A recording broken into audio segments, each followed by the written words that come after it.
Hello everyone, today I will explain I am legend. Movie के starting में New York city को दिखाया जाता है जो कि इंसानों से पूरी तरह से खाली होती है। तभी उसमें एक कार दिखाई देती है जिसमें विल स्मिथ और उसका डॉगी सैम होते हैं। विल स्मिथ एक हिरन का शिकार करने के लिए उसका पीछा कर रहा होता है। जब वो उसको शूट करने वाला होता है तभी एक शेर आ जाता है और इस हिरन को अपना शिकार बना लेता है। इसके बाद में विल स्मिथ की घड़ी का अलार्म बज जाता है और विल स्मिथ अपने घर पर चला जाता है।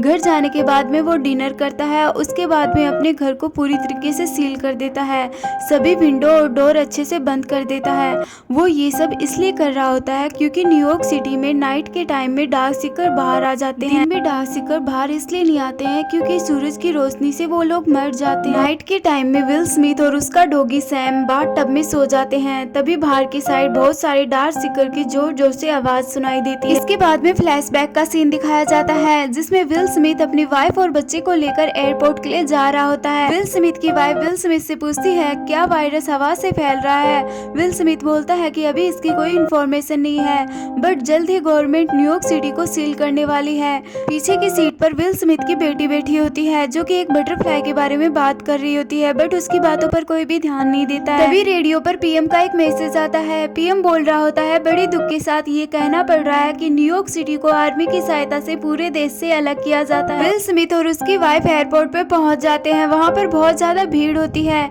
क्योंकि उन्हीं लोगों को दूसरी सिटी में जाने दिया जा रहा होता है जो वायरस से इफेक्टेड नहीं होते हैं। विल स्मिथ की फैमिली को चेक किया जाता है। जब उसकी बेटी को चेक किया जाता है तो वो इफेक्टेड नहीं होती है, बट जब उसकी वाइफ को चेक किया जाता है तो वो वायरस से इफेक्टेड होती है। विल स्मिथ के कहने पर उसकी वाइफ को फिर से चेक किया जाता है तो वो उसमें इफेक्टेड नहीं होती है। विल स्मिथ लेफ्टिनेंट कर्नल होता है, इसलिए उसकी फैमिली के लिए अलग से हेलीकॉप्टर मंगवाया जाता है। विल स्मिथ की फैमिली का हेलीकॉप्टर टेक ऑफ कर लेता है, बट तभी दूसरे हेलीकॉप्टर को दिखाया जाता है जिस हेलीकॉप्टर पर इफेक्टेड लोगों ने हमला कर दिया होता है, जिससे कि वो बैलेंस खो देता है और विल स्मिथ की फैमिली के हेलीकॉप्टर से टकरा जाता है। इस एक्सीडेंट में विल स्मिथ की वाइफ और बच्चे की मौत हो जाती है। इसके बाद में प्रेजेंट का सीन दिखाया जाता है जिसमें विल स्मिथ मॉर्निंग के टाइम पर एक्सरसाइज कर रहा होता है। इसके बाद विल स्मिथ अपनी लैब में जाता है जहाँ पर इस वायरस से इफेक्टेड बहुत सारे चूहे होते हैं। लास्ट टाइम विल स्मिथ ने इन सभी चूहों पर अलग अलग वैक्सीन ट्राई की थी। अब वो अपनी वैक्सीन का रिजल्ट देखने के लिए उन चूहों के पास जाता है, बट सभी चूहे अग्रेसिव होते हैं। तभी उसका ध्यान एक चूहे की तरफ जाता है जो कि शांत होता है। उसे देखकर विल स्मिथ खुश हो जाता है। वो सोचता है कि उसे इस वायरस की वैक्सीन मिल गई है। अब वो ये वैक्सीन उन इंसानों पर ट्राई करेगा जो अब डार्क सीकर बन चुके हैं। विल स्मिथ डेली रेडियो पर एक मैसेज भेजता है, अगर किसी को कोई हेल्प चाहिए तो मुझसे कांटेक्ट करें। मैं हर रोज दोपहर 12 बजे साउथ स्ट्रीट सी पोर्ट पर मिलूंगा। इसके बाद दिखाते हैं कि विल स्मिथ एक फाइटर प्लेन के ऊपर गोल्फ खेल रहा होता है, साथ में उसका डॉगी सैम भी होता है। तभी सैम अचानक खड़ा हो जाता है। जब विल स्मिथ अपनी गन की दूरबीन से देखता है तो वहाँ पर एक हिरन होती है। सैम उसका पीछा करने लग जाता है और पीछा करते करते वो एक बिल्डिंग में घुस जाता है। दिन के समय में बिल्डिंग में डार्क सीकर्स रहते हैं। विल स्मिथ सैम को बचाने के लिए उसके पीछे बिल्डिंग के अंदर जाता है। जब उस बिल्डिंग में विल स्मिथ सैम को ढूंढता है तो सैम एक टेबल के नीचे मिलता है। वो बहुत ज्यादा डरा हुआ था। विल स्मिथ उसे बोलता है कि ये जगह डेंजर है, सैम बाहर निकलो। तभी विल स्मिथ को अपने पीछे कुछ फील होता है। जब वो पीछे मुड़कर देखता है तो एक डार्क सर्किल उस पर अटैक कर रहा होता है। विल स्मिथ उसे गन से शूट कर देता है और बाहर की साइड भागता है। सैम भी उसके पीछे पीछे दौड़ता है। साथ ही बहुत सारे डार्क सर्किट भी उन पर अटैक करने के लिए उनके पीछे पीछे दौड़ रहे होते हैं। विल स्मिथ बिल्डिंग से नीचे कूद जाता है और एक डार्क सर्किट विल स्मिथ का पीछा करते करते बिल्डिंग से बाहर आ जाता है और सूरज की रोशनी में आने के कारण वो बाहर आते ही मर जाता है। इसके बाद विल स्मिथ सैम को कार के अंदर बंद कर देता है और सैम से कहता है कि मैं इस वायरस से सेफ हूँ क्योंकि मेरे पास इसकी मेडिसिन है, बट तुम सेफ नहीं हो, तुम्हारी मेडिसिन अभी नहीं बनी है।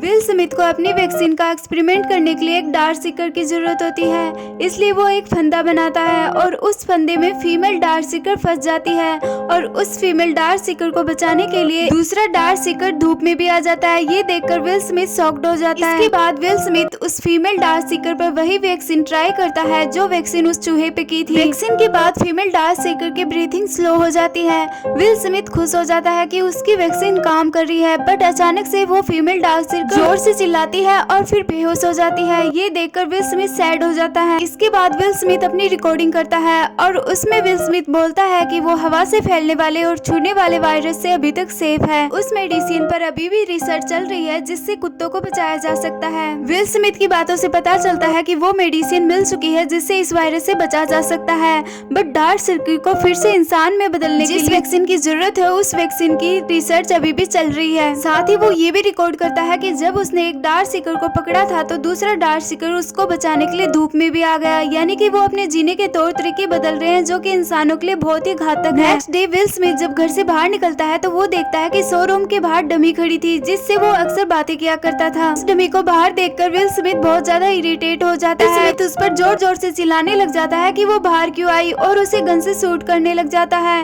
तभी वो डमी नीचे गिर जाती है और उस डमी के चारों तरफ पानी फैल जाता है। जब विल स्मिथ उस डमी के पास जाता है तो अपना पैर पानी में रखते ही उसका पैर फंदे में फंस जाता है और वो उल्टा लटक जाता है। उल्टे लटकते समय विल स्मिथ के सर पर चोट लग जाती है और वो बेहोश हो जाता है। सनसेट के टाइम उसकी घड़ी का अलार्म बजने लग जाता है और उसे होश आता है। वो देखता है कि सैम नीचे जोर जोर से भौंक रहा होता है। इसके बाद में विल स्मिथ अपनी जेब से चाकू निकालता है और उस फंदे को कट करता है। गिरते समय वही चाकू उसके पैर में लग जाता है। पैर से घसीटता हुआ कार की तरफ जाता है। वो अपने सामने दो इफेक्टेड डॉग को देखता है जो कि उस पे हमला करने के लिए उसकी तरफ आ रहे होते हैं और पीछे वही डार्क सीकर होता है जो उस दिन धूप में आ गया होता है। दोनों कुत्ते विल स्मिथ और सैम पर अटैक कर देते हैं। विल स्मिथ गन से उन दोनों को शूट कर देता है, बट एक कुत्ता सैम को कट कर लेता है जिससे सैम इफेक्टेड हो जाता है।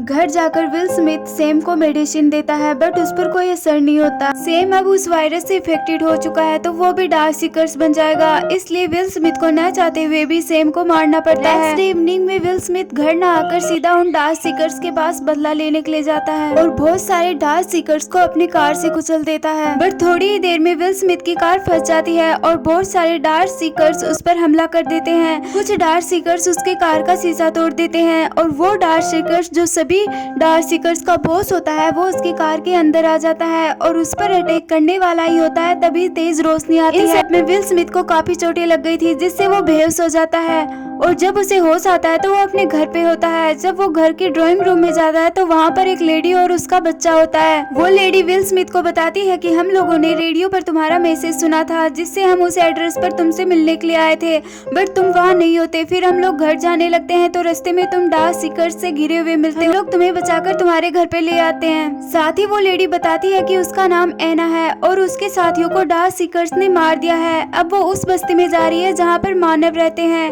विल स्मिथ बोलता है कि ऐसी कोई बस्ती नहीं है जहाँ पर मानव रहते हैं। एना बोलती है कि बर्फ के पहाड़ों में एक बस्ती ऐसी है जहाँ पर अभी भी बहुत सारे मानव रहते हैं। वो गुस्सा आ जाता है और वो कहता है कि मेरे और तुम्हारे अलावा इस दुनिया में कोई भी नहीं है। इस वायरस ने सभी को खत्म कर दिया है। इसके बाद में विल स्मिथ लैब में जाता है और उस फीमेल डार्क सीकर के नीचे बर्फ लगा देता है ताकि उसके वैक्सीन का असर बढ़ जाए। लैब में एना भी आ जाती है और एना उसे फिर से अपने साथ चलने के लिए बोलती है। विल स्मिथ बोलता है कि मैं इस वायरस को खत्म करके ही यहाँ से जाऊंगा। इसके बाद में विल स्मिथ को अपने घर के चारों तरफ बहुत सारे डार्क सीकर्स की आवाज सुनाई देती है। विल स्मिथ एना से पूछता है कि तुम मुझे घर पे कब लेके आई थी, तो वो बताती है कि सुबह होने वाली थी। विल स्मिथ बोलता है कि डार्क सीकर्स को मेरे घर का पता चल गया है और वो लोग हम पर अटैक करने वाले हैं। विल स्मिथ अपने घर के दरवाजे और खिड़कियां अच्छे से बंद कर देता है। विल स्मिथ ने अपने घर के चारों तरफ बम लगा रखे थे, उन सभी को वो विस्फोट कर देता है जिससे काफी ज्यादा डार्क सीकर्स मर जाते हैं, बट फिर भी बहुत सारे डार्क सीकर्स उसके घर के अंदर घुस जाते हैं। एक पल ऐसा आता है कि एक डार्क सीकर विल स्मिथ को मारने वाला होता है, तभी विल स्मिथ उसे गन से शूट कर देता है। इसके बाद में विल स्मिथ एना और उसके बच्चे को लेकर लैब में चला जाता है। लैब में जाकर देखता है कि उस फीमेल डार्क सीकर्स की ब्रीथिंग स्लो हो रही है, यानी कि वो धीरे धीरे ठीक हो रही है। ये सब देखकर विल स्मिथ खुश हो जाता है। तभी बहुत सारे डार्क सीकर्स उसके लैब के बाहर आ जाते हैं। विल स्मिथ उन सभी डार्क सीकर्स को चिल्ला चिल्ला के बोलता है कि मैं तुम्हारी हेल्प कर रहा हूँ, मैं तुम्हें बचाने के लिए ये सब कुछ कर रहा हूँ। एक डार्क सीकर जो सभी डार्क सीकर का बॉस होता है वो उसकी लैब के डोर पर जोर जोर से मारने लग जाता है और अपने वर्ड से बटरफ्लाई का निशान बनाता है। विल स्मिथ को याद आता है कि लास्ट टाइम उसकी बेटी भी बटरफ्लाई की बात कर रही थी। फीमेल डार्क सीकर के बॉडी पर भी बटरफ्लाई का निशान होता है। वो समझ जाता है कि ये डार्क सीकर इस फीमेल डार्क सीकर को लेने के लिए आया है। इसके बाद में विल स्मिथ जल्दी से उस फीमेल डार्क सीकर का ब्लड सैंपल लेता है और एना को लैब का डोर ओपन करने के लिए बोलता है। विल स्मिथ उस फीमेल डार्क सीकर को बाहर लेकर जाता है और एक इंजेक्शन लगाता है जिससे वो होश में आ जाती है और वो डार्क सीकर जो सभी डार्क सीकर का बॉस होता है वो उस फीमेल डार्क सीकर को अपने साथ ले जाता है। ये देखकर विल स्मिथ शॉक्ड हो जाता है कि इन सभी डार्क सीकर के अंदर फीलिंग्स भी। इसके बाद में विल स्मिथ और एना उस बस्ती के लिए रवाना हो जाते हैं जिस बस्ती में मानव रहते हैं। विल स्मिथ अब बहुत खुश होता है क्योंकि अब उसके पास वो सैंपल होता है जिस सैंपल से वो डार्क सीकर को फिर से इंसान में बदल सकता है।